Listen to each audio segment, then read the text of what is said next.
Welcome to the Strategy Sync YouTube channel. Please subscribe and like to hear new book summaries. It's great to be here. We have quite a topic to unpack today. We really do. And, I want to start in a place that feels, well, completely disconnected from the modern office. I'm going to go back to 1943. Okay. Middle World War II. Exactly. The Office of Strategic Services, the OSS, which, was the precursor to the CIA, they were in full swing. But it wasn't all about cracking codes or planning raids. They were also writing. A manual, right. Very specific, very strange little document. It was called the Simple Sabotage Field Manual. This is such a fascinating piece of history. And the key thing, if I remember correctly, is who it was written for. That's the whole point. It wasn't for commandos. It wasn't for trained spies slipping behind enemy lines. It was written for ordinary citizens. Regular people, factory workers, office clerks, managers living in enemy-occupied territory. Right. Because the OSS knew that if you asked a normal person to, blow up a bridge, they'd get caught. It's just too risky. Mm-hmm. So this manual was all about subtle resistance. The small acts of defiance. It was about weaponizing incompetence, in a way. That is the perfect phrase for it. It was things like misfile important documents, send supply trains to the wrong city, use dull tools in the factory so production slows to a crawl. It's all about friction. You're not trying to break the machine in one go. You're trying to clog it up until it just grinds to a halt under its own weight. And here's the part that, when I read it, just made my jaw drop. There was a whole section dedicated to administration, to meetings. Oh, I think I know where this is headed, and it's not good. Listen to this. This is from 1943. Advice on how to destroy an organization from the inside. It says, and I'm quoting here, schedule meetings with groups as large as possible, never less than 5. Wow. Okay. It also says to derail discussions with pointless chatter, and my favorite, bring up problems which are largely imaginary. It's so subtle. It's brilliant in a terrifying way. And it gets better. Rehash old decisions that have already been made. Avoid any and all shortcuts. The goal basically was to drag everything out until, quote, time, energy, sanity, and brain cells go to die. So when you read that list from, 80 years ago? Yeah. Here's the question that's been bothering me all week. Does that sound like wartime sabotage? Or that just sound like your 9:30 stand-up meeting on a Tuesday? And that's the scary part, isn't it? What was literally designed as a weapon to destroy enemy productivity now reads like a pretty standard corporate agenda. Yes. We've accidentally started using the enemy's playbook on ourselves. We're living inside the sabotage manual. It's painfully accurate. Which brings us perfectly to the book we're doing a deep dive on today. It's called Your Best Meeting Ever, and it's by Rebecca Hines, a PhD, and her entire premise is built on what you just said. That we're sabotaging ourselves. Exactly, that we are accidentally, unintentionally running this sabotage playbook on our own companies because our meetings are, in her words, broken by design. Broken by design. I like that. It implies it's not just bad luck or a bad manager, it's the system itself. Precisely. Hines argues that we've come to treat meetings like this, unavoidable tax on our lives. Death, taxes, and the weekly status update. Yeah, you just have to endure it. But her whole point is we need a massive mindset shift. We have to stop thinking of meetings as a penalty we pay and start treating them as a product. A product. Okay, break that down for me. What does that actually mean? Well, think of any other product your company makes. A piece of software, a consulting service, a physical gadget. It has a user, right? It has a very specific job it's supposed to do. It costs money and time to produce. Right. And if it's terrible, people stop buying it. Exactly. If you launched a new app that crashed every 5 minutes or was impossible to navigate, you wouldn't just shrug and say, oh, well, that's just how apps are. You'd recall it. You'd fix the engineering. You'd redesign it. But we don't do that with meetings. We just accept the crashes. We accept the crashes. Hines is saying a meeting is a product that requires intentional design, deliberate engineering, and even, user testing. And if it's broken, you don't just put up with it, you fix it. I love that reframing. So I guess our mission today is to figure out how to stop the self-sabotage. We'll get into the diagnosis, how we even got into this mess, and then walk through the principles Hines lays out for actually redesigning this broken product. And this goes way beyond the usual advice, like just have an agenda. We have to get into the deep architecture of why and how we collaborate. So let's start with that diagnosis. How did we get here? I mean, humans weren't always spending half their week in conference rooms, right? No, absolutely not. Hines actually traces the modern meeting culture back to that same period we started with, the post-World War II era. Okay, so after the war. You have this huge wave of military leaders, logistics officers, and planners moving out of the army and into the corporate world. They swapped their uniforms for suits, but they brought their methods with them. The command and control structure, the hierarchy. That's it. Very rigid, top-down structures, a deep, deep love of process and bureaucracy. And then you have the post-war economic boom, which gives rise to the mega corporation. These huge, sprawling organizations with tons of different divisions. And to manage all that complexity, they just kept adding layers of red tape. And meetings became the primary tool of that red tape. So they stopped being a tool for collaboration and became more of an instrument of control. Yes. They were for gathering updates, for delegating tasks down the chain of command, for reinforcing the pecking order. The meeting was about demonstrating status, not solving problems. That status piece is huge. The book talks about this cultural quirk, the double book flex. Oh, I know this one. It's a classic. Sorry, I can't make that meeting. I'm double booked. It became the ultimate corporate humble brag, didn't it? It's basically code for I am so important and in demand that two separate groups of people require my genius at the exact same moment. It's what Heinz calls productivity theater. It's not about being productive. It's about looking busy and important. It's a performance. But while all these executives were performing, the actual work, the deep thinking, the creating, that was getting pushed to the evenings and weekends. And the numbers back this up completely. The book has some pretty wild statistics. In the 1960s, the average executive spent less than 10 hours a week in meetings. Which sounds like a dream vacation to a modern manager. It really does. By 2007, that number had exploded to over 23 hours a week. And that's before the smartphone and the always-on culture really took hold. And the financial cost is it's astronomical. The book cites figures that there are something like 80 million meetings happening every single day in the U.S. Every day. And the estimated cost is around $1.4 trillion a year. A trillion, with a T. Trillion. That's about 5% of the entire U.S. GDP. Wasted on something most people actively hate. And they really hate them. There's that Harris poll in the book that's both hilarious and kind of depressing. Yeah. It found people would rather watch paint dry. Okay, I can see that one. Or commute for 4 hours. Or, and this is the real kicker, endure a root canal than attend a status meeting. When a root canal is the preferable option, you know your product has a serious design flaw. So we were already in a really bad place. The system was bloated, it was inefficient, and then 2020 happened. The great accelerant. The pandemic hits, everyone goes remote, and suddenly managers lose their main tool of control, which was management by walking around. Right. You can't just peer over a cubicle wall anymore to see if someone's actually working. So a collective panic sets in. Are my people working? Are they watching Netflix? Are they taking a nap? I know. I'll schedule another Zoom call just to check in. It was a surveillance mechanism, basically. It was. And the data shows it. Meeting volume shot up by 13%, and the number of people invited to each meeting went up 14%. Heinz calls it the slap-happy meeting reflex. That phrase feels a little too real. I feel seen. It's that knee-jerk reaction, isn't it? We're feeling uncertain, schedule a meeting, we don't trust the team. Schedule a meeting, we're feeling lonely and isolated. Schedule a meeting. It became corporate duct tape for every single problem. And now we're all living with the hangover from that. All these zombie meetings still cluttering up our calendars. Which brings us back to that core philosophy. We have to stop patching the problem with duct tape. We need to go back to the drawing board. Okay, so let's really dig into this meetings as products idea. Mm-hmm. It sounds great, but what does it mean in practice? How do you actually do that? The first step is acknowledging that meetings are the most expensive product your company makes, and yet they're the least engineered. The most expensive, how so?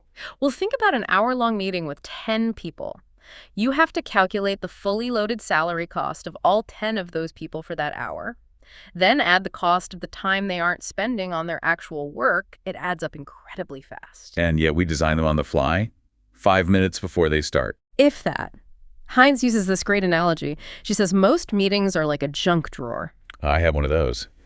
It's got like old batteries, rubber bands, a key to a lock I don't own anymore. Exactly. It's disorganized, it's messy, and it's crammed full of things nobody really needs. That's how we treat our meetings. We just throw topics in there. Oh, we need to discuss the Q3 budget, toss it in the drawer. And we need an update on the marketing campaign, toss it in. And just like a real junk drawer, when you actually need to find something important, you can't because it's buried under all the clutter.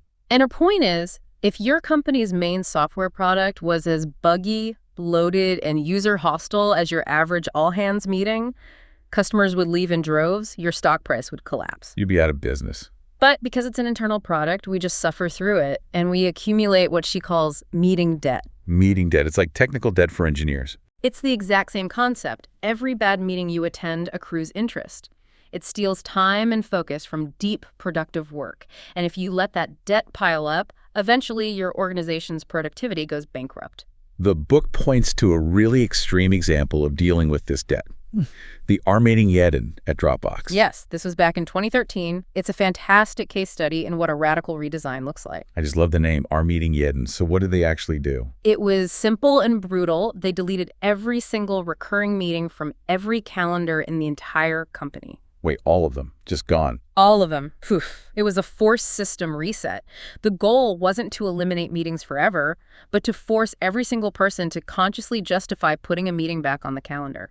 So you couldn't just let the zombie meetings keep shuffling along. You had to actively prove that a meeting was worth resurrecting. Exactly. It forced a conversation. Do we actually need this weekly check-in? What is its job? Is there a better way? It was a declaration of war on meeting debt. That's a bold move. But the lesson isn't that everyone needs to go nuke their calendars tomorrow. It's that you can't fix a fundamentally broken system with small incremental changes. You can't. You can't fix a broken product with a software patch. You need a new version. Which leads us into the principles the book lays out for how you actually do that redesign. All right, let's get into the tactics. The first big principle to tackle is structure and minimalism. This is principle 3 in the book. This one is all about fighting the bloat. Our natural human tendency when faced with a problem is to add something. Right. Add more people to the meeting, add more time to the calendar invite, add more slides to the deck. The book brings in Lady Klotz's research from his book Subtract. His work shows that our brains are literally wired to add solutions. Subtraction is a much more cognitively demanding process. We have to actively fight our own instincts to simplify. And in the world of meetings, subtraction is the superpower.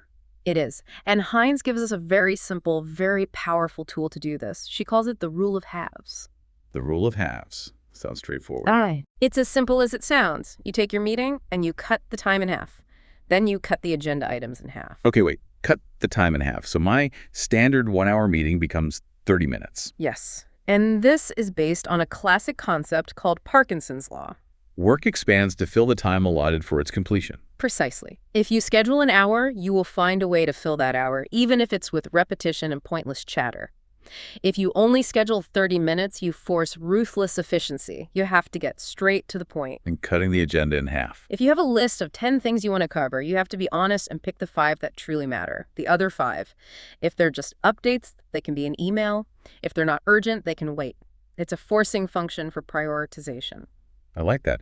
It forces you to ask, what is this meeting really for? But what about the items that survive the cut?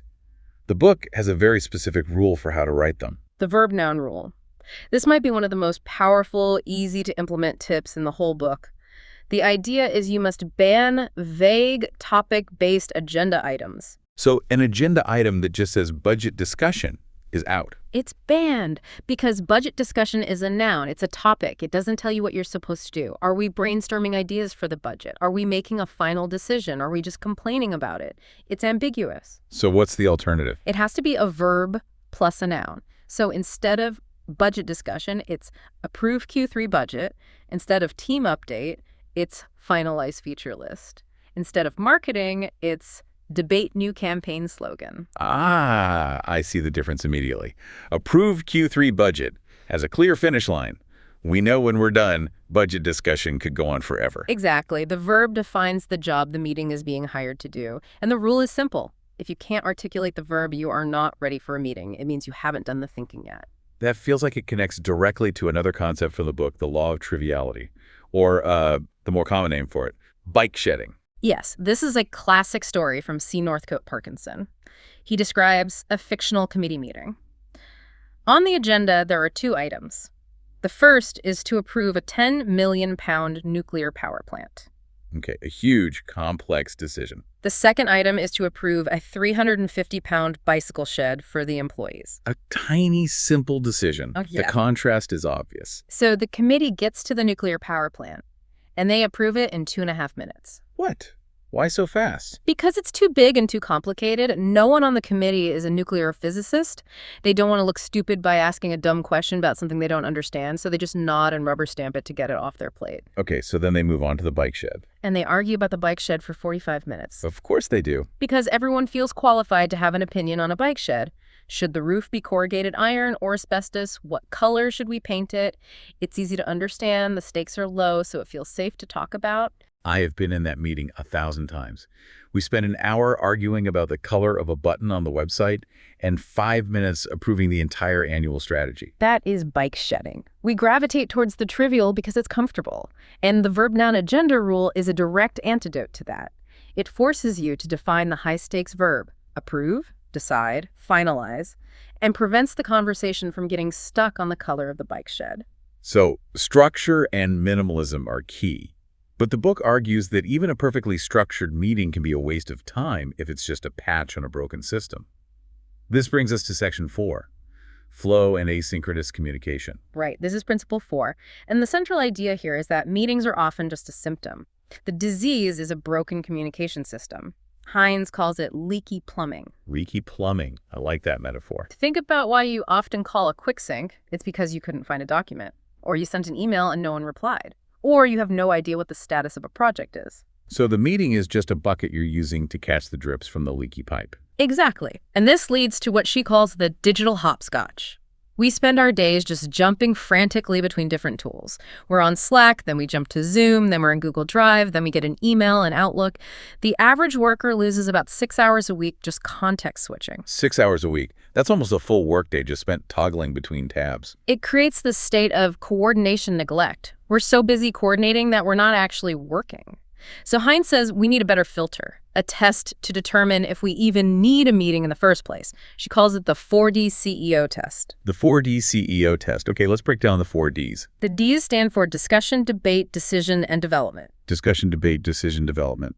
Got it. If your topic requires a rich, nuanced discussion, or a healthy, vigorous debate, or a high-stakes collaborative decision, or some kind of human development like mentoring or team bonding, then it earns the right to be a synchronous meeting. And if it doesn't fit into one of those 4 boxes? Then it should be asynchronous. It should be an email, a documented proposal, a message in a project channel. If it's just a status update or a simple FYI, it doesn't pass the test. But there's a huge caveat here that the book really leans into. Asynchronous work only works if your team can write clearly. This is the big hurdle for many organizations. You have to shift from a talking culture to a writing culture. And the gold standard for this, which the book profiles, is Amazon. Right, the famous Jeff Bezos memo culture, no more PowerPoint. Exactly. In any important meeting at Amazon, you're not allowed to present a slide deck. Instead, the person calling the meeting has to write a 6-page narrative memo. Full sentences, paragraphs, a logical argument from start to finish. And then, the first 20 or 30 minutes of the meeting are held in complete silence. She calls it the study hall. Everyone just sits there and reads the memo. That sounds incredibly awkward. Just sitting in a silent room with your boss. It sounds awkward, but think about how brilliant the design is. How many meetings have you been in where you know for a fact that half the people didn't read the pre-read document? Pretty much every meeting. Or I'm trying to skim it while someone else is talking. Right. This method forces everyone to start from the exact same well-understood baseline of information. And the underlying philosophy from Bezos was, if you can't explain your idea clearly in writing, you aren't ready for a meeting. Writing really does expose lazy thinking in a way that a few bullet points on a slide can't. It has nowhere to hide. Yeah. You can't bluff your way through a 6-page memo with charisma and a laser pointer. If your logic have a hole in it, it's right there on page 2 for everyone to see. And it also levels the playing field. The best idea wins, not necessarily the person with the loudest voice or the slickest presentation skills. And after the meeting, that memo becomes the official record, which connects to another core rule of async culture. If it's not documented, it didn't happen. The need for a single source of truth. Yes. We all suffer from information silos. A key decision gets made on a quick Zoom call that wasn't recorded, or in a private Slack DM. And 3 weeks later, the team is arguing because nobody can remember why we made that choice. I've seen that happen so many times. Slack is a black hole for decisions. Hines describes Slack as a virtual hallway, not a library. It's for quick, ephemeral conversations. But any important decision, any key piece of information, must be moved out of the hallway and into the library. A wiki, a project management tool, a shared document. Okay, this is making a lot of sense. So we're designing meetings as products, we're using minimalism, we're pushing things to async. Now let's talk about when we should have them. Section 5 is on timing and rhythm. This is Principle 6, and it introduces a really cool biological concept called entrainment. Entrainment, that sounds a bit technical. It just means that systems tend to synchronize with each other. Your body's internal clock, your circadian rhythm, entrains to the rising and setting of the sun. Hines argues that our meeting cadence needs to entrain to the natural metabolism of our organization. The metabolism of the company. I love that. So you don't just have a weekly meeting because it's Monday. You have it because the rhythm of the work itself demands it. Exactly. She identifies 3 key rhythms we need to design for: the strategic, the tactical, and the operational. Let's start with the strategic rhythm. This is the big picture stuff, right? Goal setting. Yes, and the key mistake companies make is getting the cadence wrong. The book gives these 2 fantastic opposing case studies. The first is YouTube. Part of Google, so they were probably using Google's system. They were using quarterly OKRs objectives and key results, setting new big goals every 90 days. But the YouTube teams found it was way too fast. Really? Too fast. I would think in tech you'd want to move quickly. For some things, yes. But for the deep, complex infrastructural work they were doing, a 90-day cycle was creating churn. They'd spend a month planning the quarter, have maybe a month to do the actual work, and then they'd have to start planning the next quarter. It was a constant hamster wheel. So what was their solution? They slowed down. They moved to a semi-annual rhythm, 2 big strategic planning weeks a year. It gave their big projects room to breathe and actually get done. But then you have the complete opposite example with the company BuildDirect. Right. They're a home improvement e-commerce company. They were on a 90-day cycle, and for them, it was painfully slow.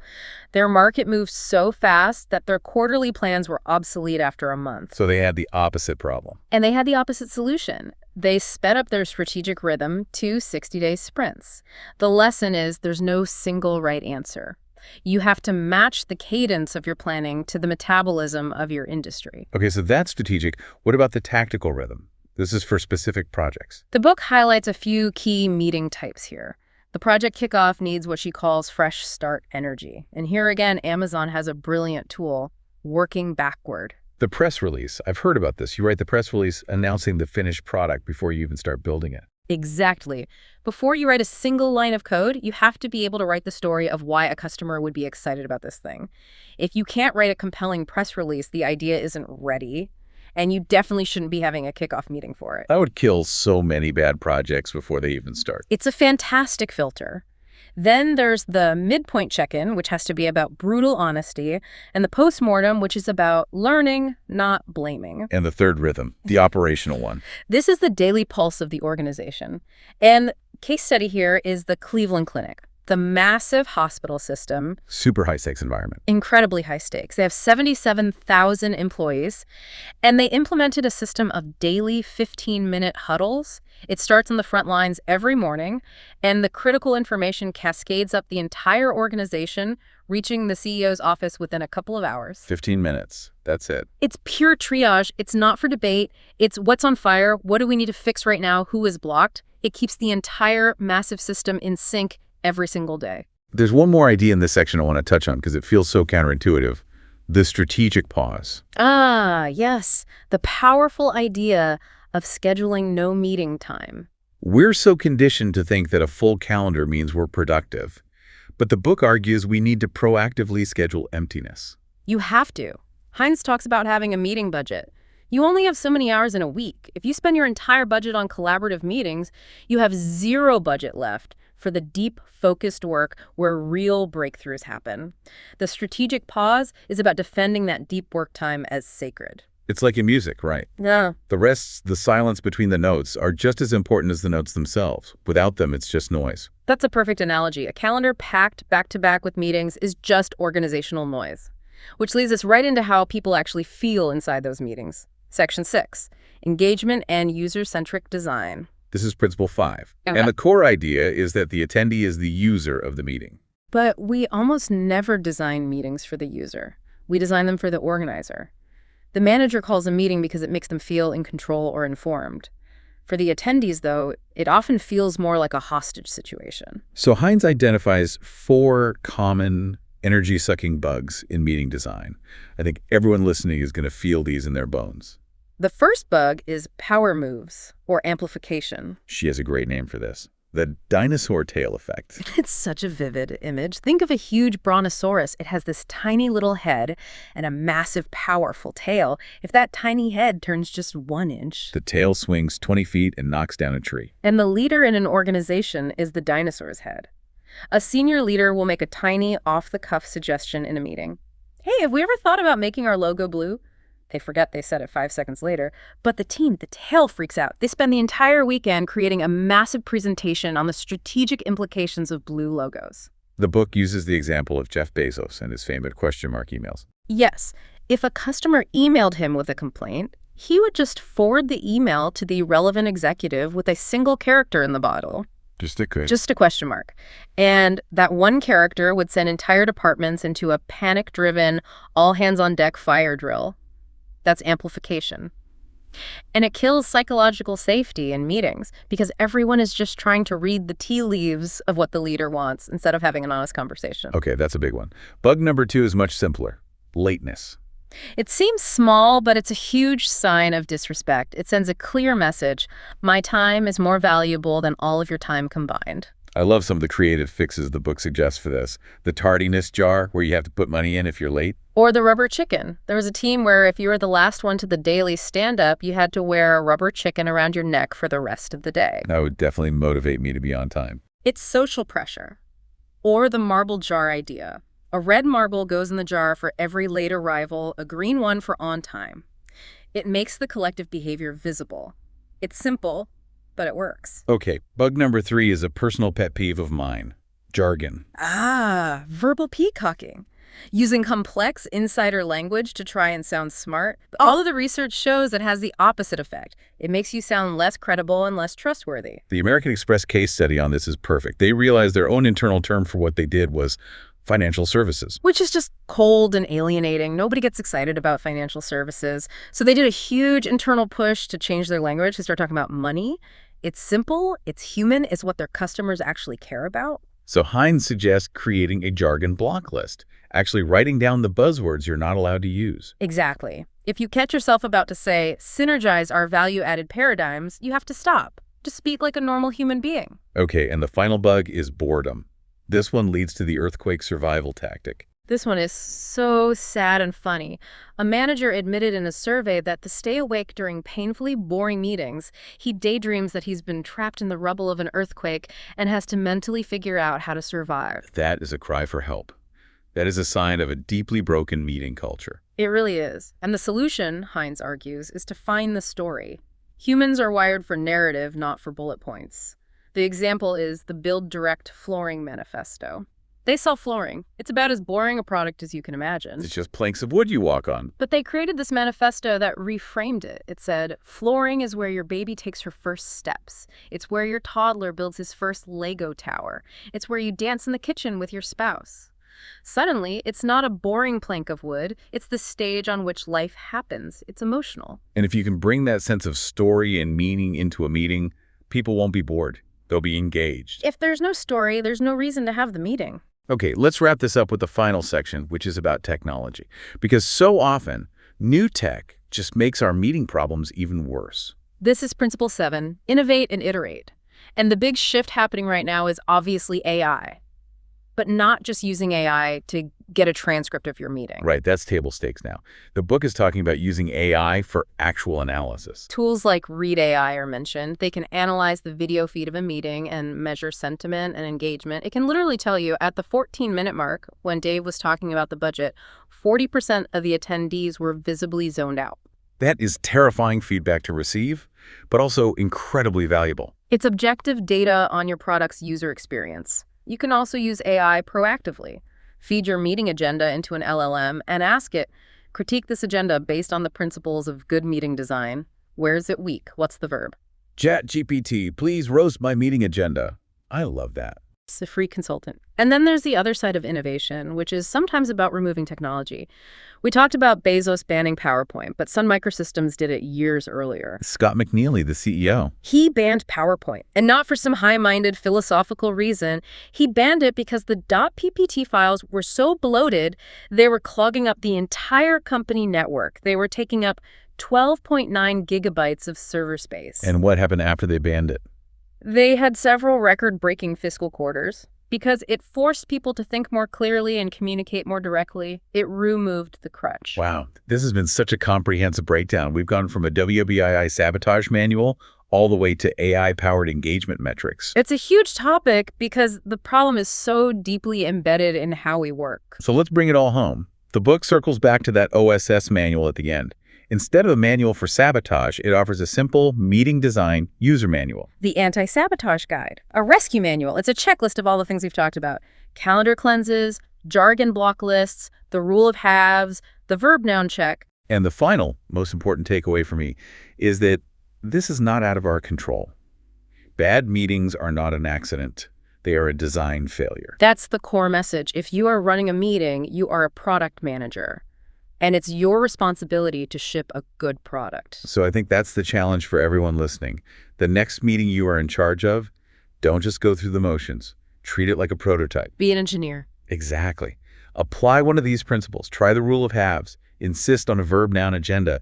And if it's still bad, don't just complain about it. Go back and fix the design. Iterate. Stop enduring. Start designing. I think that's the perfect place to leave it. Great meetings aren't happy accidents. They're the result of intentional design. Stop letting the sabotage happen.